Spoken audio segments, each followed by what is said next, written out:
नमस्कार मित्रांनो, मी तुमचा रोहित. तुमचं स्वागत आहे पॉलिटिकल एस्पिरंट या यूट्यूब चॅनेलवर. मित्रांनो, लिंगायत समाज हा कायम वंचित राहत आहे, यासाठी एक आंदोलन छेडलेलं आहे. यासाठी पुढाकार घेतलेले आहेत इचलकरंजीचे महानगरपालिकेचे नगरसेवक संजय तेलनाडे साहेब, तसेच आलार मतदारसंघाचे जिल्हा परिषदेचे सदस्य प्रशांत शापुरे साहेब हे आपल्यासोबत असणार आहे. त्याचबरोबर युवा उद्योजक दत्तवाड गावचे सुपुत्र उदय पाटील साहेब हे आपल्यासोबत असणार आहेत. त्यांनी ह्या आंदोलनाची रूपरेषा काय असणार आहे हे आपल्याला पूर्णपणे माहिती सांगणार आहे. मित्रांनो, हा व्हिडिओ शेवटपर्यंत नक्की बघा. पहिल्यांदा सर, तुमचं सगळ्यांचं पॉलिटिकल एस्पिरंट यूट्यूब चॅनल तुमचं स्वागत आहे. पहिल्यांदा आम्हाला तुमची ओळख करून द्या की म्हणजे. मी प्रशांत लक्ष्मण शापुरे, जिल्हा परिषद सदस्य, कोल्हापूर. मी संजय शंकरराव तेलनाडे, इचलकरंजी महानगरपालिका नगरसेवक. मी उदय काकासू पाटील, कोल्हापूर जिल्हा युवक काँग्रेस सरचिटणीस दत्तवाड. साहेब, आम्हाला सर्वप्रथम या आंदोलनाचं मुख्य उद्दिष्ट काय आहेत हे आम्हाला थोडक्यात सांगा. सन 2023 साली महात्मा बसवेश्वर आर्थिक विकास महामंडळाची स्थापना ज्यावेळेला करण्यात आली, त्यावेळेला महाराष्ट्र राज्यामध्ये लिंगायत समाजामध्ये एक आनंदाचा उत्सव साजरा करण्यात आला. एक समाजासाठी काहीतरी राज्यकर्त्यांनी केल्याची एक जाणीव समाजामध्ये त्यावेळेला सगळीकडे झाली.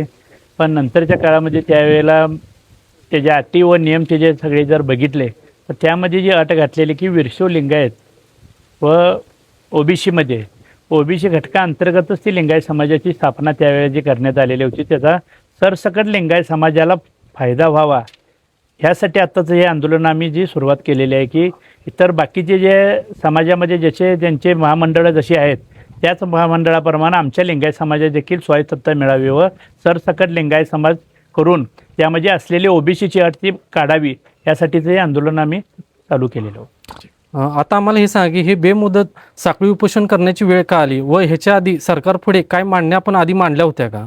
2023 साली आंदोलन झालं. त्या आंदोलनात मागण्या होत्या, पण आपल्याला महात्मा बसवेश्वरांच्या नावानं त्यावेळी आर्थिक महामंडळ स्थापन झालं, त्यात त्रुटी राहिल्या आणि 2023 पासून आता 2026 पर्यंत त्यात आम्ही पाठपुरावा कोणी केला नाही, सातत्यता राहिली नाही. त्यामुळं सरकार द्यायलाच बसलंय, पण आम्ही आमच्या मागण्या नेऊन मांडलो नाही. आमचा समाज झोपी गेलेला होता हे म्हटलं तरी चालेल. काय होतंय, बाळ रडल्याशिवाय आई दूध पाजत नाही तो प्रकार झालता आणि आमच्या समाजाला एक खमका नेतृत्व पाहिजे होता आणि संजय तेलनाडेंच्या स्वरूपानं ते नेतृत्व आल्यामुळं आता आम्हाला बळ मिळालेलं आहे आणि आम्ही आता त्या आंदोलनाला सुरुवात करत. साहेब, आता आम्हाला हे सांगा की ह्या आंदोलनाच्या मुख्य प्रमुख जे काही हे तुमचे उद्देश आहेत ते काय आहेत आणि आम्हाला सोप्या भाषेत सांगा की सर्वसामान्याला समजावं. लिंगायत समाजाची जी आंदोलनाची रूपरेषा तुम्हाला आता मगाशीच आम्ही बोललो, सांगत असताना आमच्या ज्या मागण्या आता जे आहेत ती मागणी आता आम्ही करत असताना आम्ही आर्थिक विकास महामंडळाचा लाभ सरसकट लिंगायत समाजाला मिळावा हा मूळ उद्देश आहे. तो मिळाल्यानंतर त्याच्यापासून जे होणारे जे फायदे की बाबा जी मुलं आता शिक्षणापासून वंचित आहेत, की ज्या मुलांना एखादा रोजगार उभा करायचा आहे पण त्यांना आर्थिक पाठबळ कोणतं मिळत नसेल, तर त्या माध्यमातून त्या मुलांना तुम्हाला सांगतो 1 लाख रुपयापासून 15 लाख रुपयेपर्यंत जर बिनव्याजी जर कर्ज त्यांना जर मिळालं तर त्यांच्यातनं छोटा मोठा व्यवसाय उभा करून ते स्वतः घर एखादं स्वावलंबी होऊ शकेल आणि स्वतःच्या पायावर ते कुटुंब उभा राहू शकेल, की जेणेकरून त्याला कुठं बाबा नोकरीसाठी किंवा अनेक ठिकाणी कुठं भटकावं लागणार नाही. हा एक मूळ उद्देश आहे. आणि महिला वगैरे ज्या सगळ्या एकत्रित एकसंघपणे जर आल्या लिंगायत समाजातल्यानंतर त्यांचा बचत गट वगैरे केला तर इतर समाजाला जसं बाकीच्या समाजाला जसं महाराष्ट्र शासनाकडून 50-50 लाख रुपये निधी ज्यांच्या बचत गटाला जसं देण्यात आलेला आहे, त्याच पद्धतीने आमच्यातल्या महिला देखील सक्षम होतील.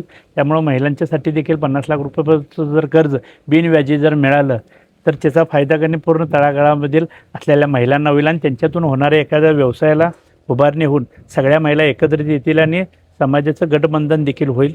त्यामुळं आम्ही ही जी बांधणी आम्ही चांगल्या पद्धतीनं महाराष्ट्र शासनाचा जो निधी जो काय मिळतोय ते तळागाळापर्यंत पोचावा ह्यासाठी आमचा हे मूळ उद्देश आहे. या उपोषणाची किंवा ह्या आंदोलनाची रूपरेषा काय असणार आहे व हे कधीपर्यंत चालेल व ह्यामध्ये कोण कोण सहभागी होणार आहे? हे बघा, ह्या आंदोलनाचं मूळ रूपरेषा आहे की 9 तारखेला क्रांती दिनानिमित्त जिल्हाधिकारी कार्यालयासमोर भरपूर संख्येने लिंगायत समाज हा त्या ठिकाणी, लहान मुलं असतील, महिला असतील, ज्येष्ठ असतील, सर्व लोक भरपूर संख्येनं आम्ही उपस्थित राहून त्या ठिकाणी साखळी उपोषण हे करणार आहे.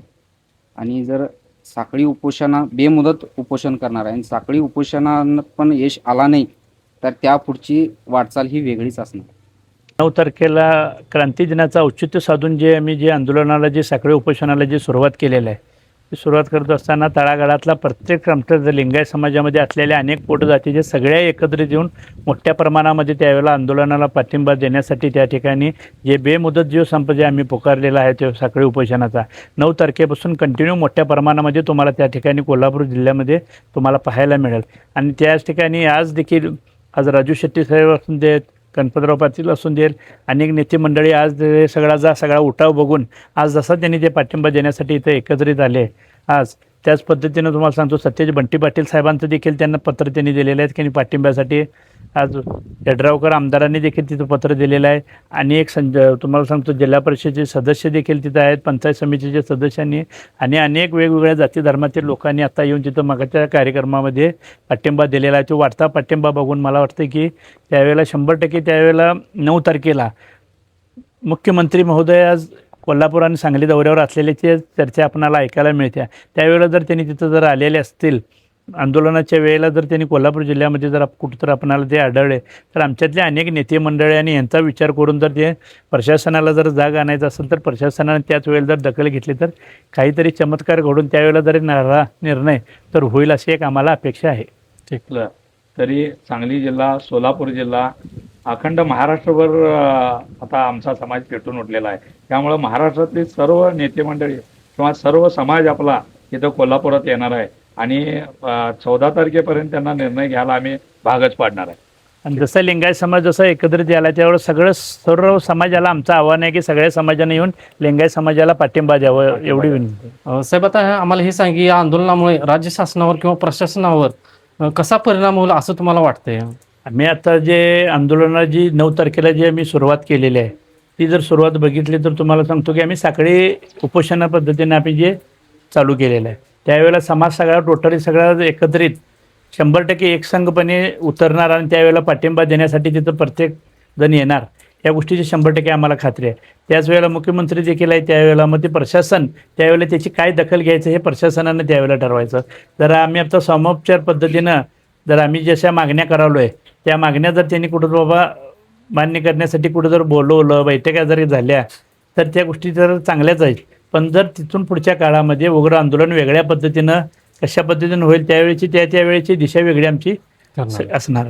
आता आम्हाला हे सांगा की युवक असतील किंवा विद्यार्थी असतील किंवा महिलांना ह्या आंदोलनामध्ये कसा फायदा होणार आहे? काय बाकीच्या समाजाला जे जे आर्थिक महामंडळ आहेत त्या आर्थिक महामंडळाच्या रूपानं प्रत्येक समाजातल्या स्त्री असेल, विद्यार्थी असेल किंवा जो कोणी व्यवसाय करणार आहे त्यांना कर्ज मिळत आहे. आता मराठा समाजाचं अण्णासाहेब पाटील महामंडळ घ्या, त्यांना 15 लाखापर्यंत बिनव्याजी कर्ज मिळत आहे आणि त्या कर्जातून त्यांनी एखादा उद्योग उभारू शकतात. आर्थिकदृष्ट्या तो समाज सक्षम होऊ शकतोय. तसं महिलांना पण, बचत गटाला पण बिनव्याजी सामूहिकरित्या कर्ज आहे.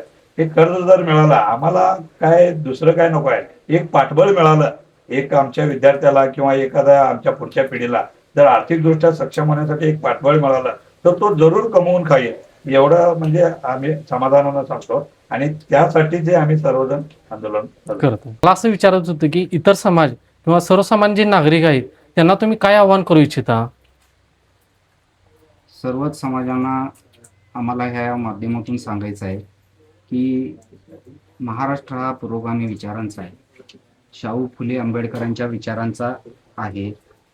यात कोणतीही जातपात न मानता किंवा कोणतंही राजकीय वळण न लावता सर्व समाजांनी या आंदोलनाला पाठिंबा द्यावा अशी मी या ठिकाणी विनंती करतो. त्यांना मराठा समाजाचं आंदोलन पुकारलेलं होतं त्यावेळेला कोल्हापूर जिल्ह्याला असून देईल अनेक ठिकाणी त्यांचे जात असताना त्यावेळेला आम्ही स्वतः जातीने लिंगायत जरी आम्ही त्यावेळेला असलो तरी मोठ्या प्रमाणामध्ये आम्ही कोणताही जातभेद न बघता मराठा समाजाचं आंदोलन करत असताना त्यावेळेला आम्ही ट्रॅव्हल्स वगैरे घेऊन गाड्या वगैरे करून इचलकरंजी शहरातनं मोठ्या प्रमाणामध्ये आमचे मित्रमंडळी सगळीजण आम्ही एकत्रित आनंदाने गेलतो की जे मराठा समाजाच्या मागण्या मान्य होण्यासाठी.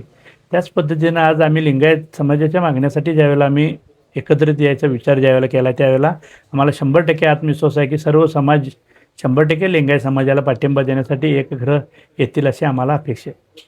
शेवटचं मला असं विचारायचं की हे आपल्या पॉडकास्टच्या माध्यमातून मुख्यमंत्री असतील किंवा हे आपलं राज्याचं सरकार असेल यांना तुम्ही स्पष्टपणे काय सांगू इच्छिता?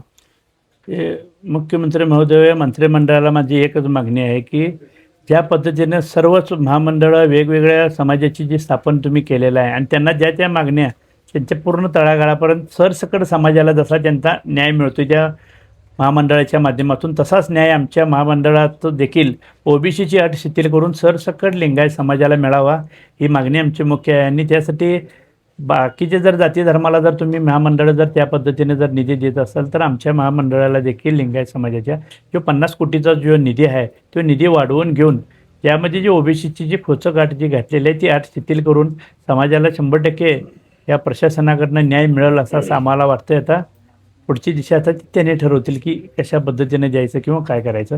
जोपर्यंत आमच्या मागण्या मान्य होणार नाहीत तोपर्यंत आमचं हे आंदोलन कायमपणे चालू राहील. कोणाच्या विरोधात नाही आहे. आम्ही जगावेगळं पण काय मागवलं नाही. इतरांना काय मिळालं तेच आम्हाला मिळावं, आमच्या समाजाची आर्थिकदृष्ट्या सक्षम व्हावं ह्यासाठी आम्ही प्रयत्न करतोय.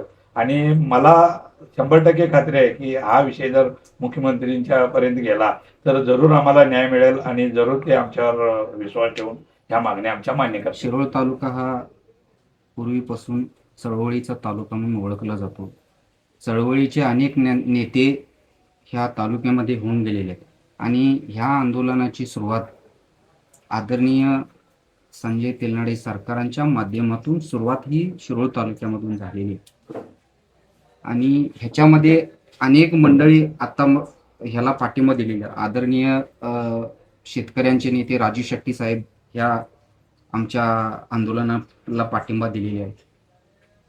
आम्हाला मुख्यमंत्र्यांना एवढंच सांगायचं आहे की हे जसं गोडी गुलाबीनं हा विषय संपवता येतोय तेवढं लवकरात लवकर संपवून आमच्या समाजाला त्यांनी न्याय मिळवून द्यावं.